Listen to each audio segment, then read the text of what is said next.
Hi there. So this is our last video about nucleic acids, sections 3.14 and 3.15. And I hope they'll move pretty quickly. I'll try to just give you the basics and move through so that it's not too long.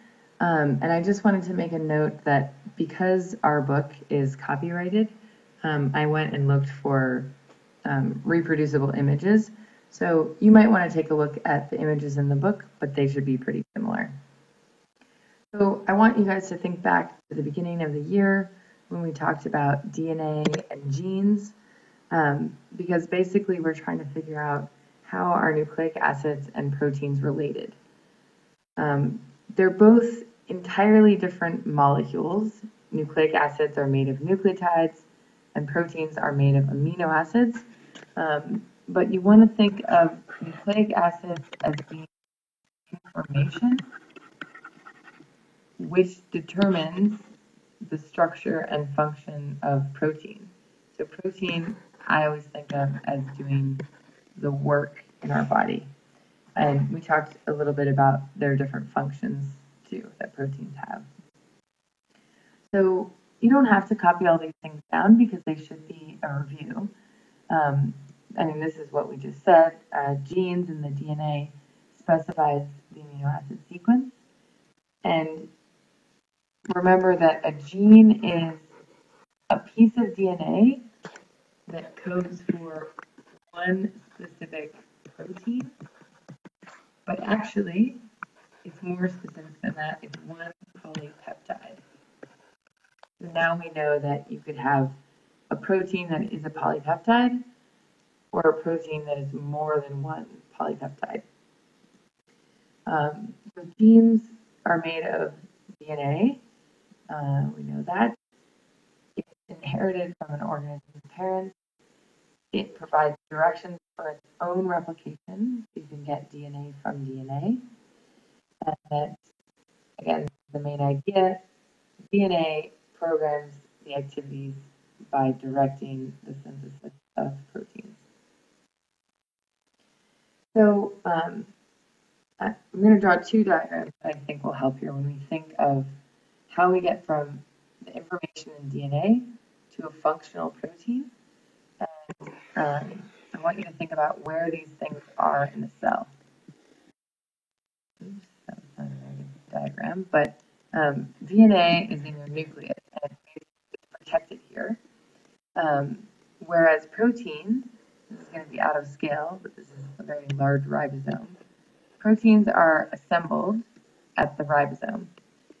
So the question is, how does this information from DNA get out into the nucleus if it can't actually get out into the cytoplasm, if it can't actually leave the nucleus? And the answer is RNA. So every time we want to make a protein, we make a single strand of RNA, and then the ribosome has a way of molecularly reading the RNA and making a string of proteins, or sorry, a string of amino acids or a polypeptide. So your book has a good summary of this, which I'll reproduce here. So they say DNA, and then this process in the nucleus, where you copy this message, is called transcription.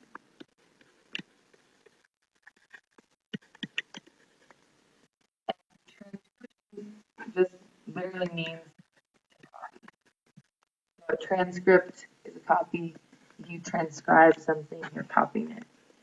So we're just getting a DNA molecule of RNA, and then the step out in the cytoplasm where we can kind of read this and get a sequence of amino acids, which are referred to as a polypeptide.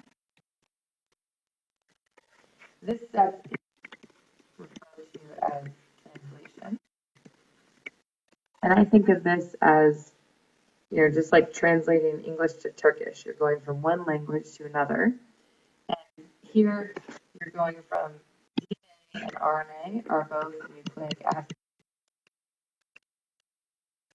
You're going from nucleic acid equivalent of protein.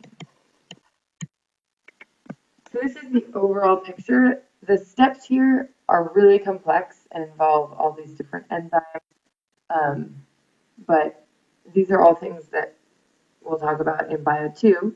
For now, it's enough to know the overall picture and then where these things are going on. So transcription in the nucleus, translation in the cytoplasm. Really briefly, we'll go over the structure of, of nucleotides. So nucleic acid are monomer. This is our individual unit. And the monomer in this case has three different parts. So it has a phosphate, it has a sugar, a base, which we also call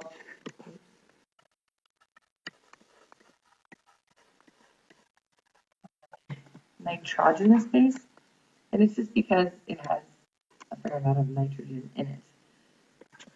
So the main difference for you, the sugar in DNA is deoxyribose, and in RNA, ribose.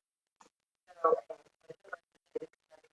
one has hydroxyl, and the deoxy is for the bases, you probably remember that G, C, T, and A the bases in DNA, and in RNA, we still have guanine. Instead of thymine, we have another base called, we also have adenine. So there's three differences. The type of sugar, basically thymine and uracil, and then we have the fact that DNA is a double-stranded molecule, gets sloppier every time, and RNA is just a single strand. So when we look at how the nucleotides, remember nucleotide is one unit, how these things link together, they're formed just like any other polymer through dehydration. So with each one of these bonds, a water comes out, you make this covalent bond, and build up these nucleotides, you get what is called a polynucleotide. Many nucleotides. This is our polymer, but honestly, people don't frequently talk about polynucleotides. They would just talk about a molecule of DNA or a molecule of RNA. So what you're looking at here, this could be a strand of RNA, just one strand. And where these covalent bonds form between the sugar and phosphate, oftentimes you'll hear this here, as the sugar phosphate backbone. This is the part that's held together, the backbone, and then have the bases out on the side, or in the case of DNA, in the middle. In DNA, we have two sides of the molecule, and these are held together by hydrogen bonds in between the bases.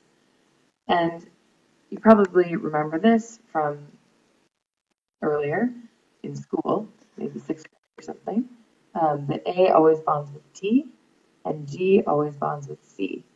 And the reason that they can only bond with one other base is that guanine and cytosine have the ability to form 3 hydrogen bonds, while adenine and thymine have the ability to form 2 hydrogen bonds. So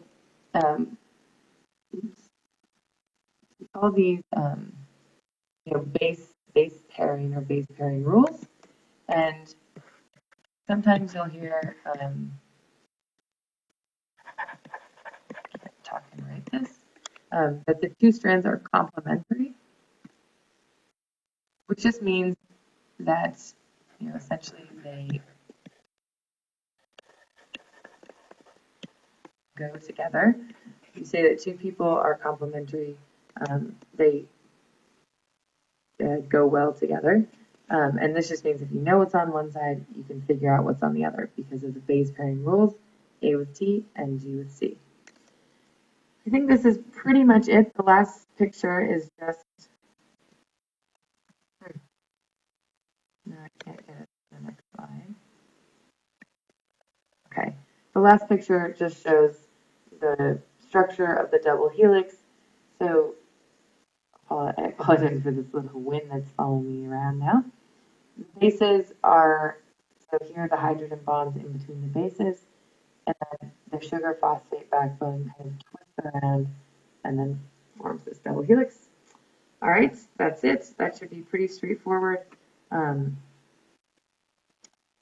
as always, let me know if you have any questions.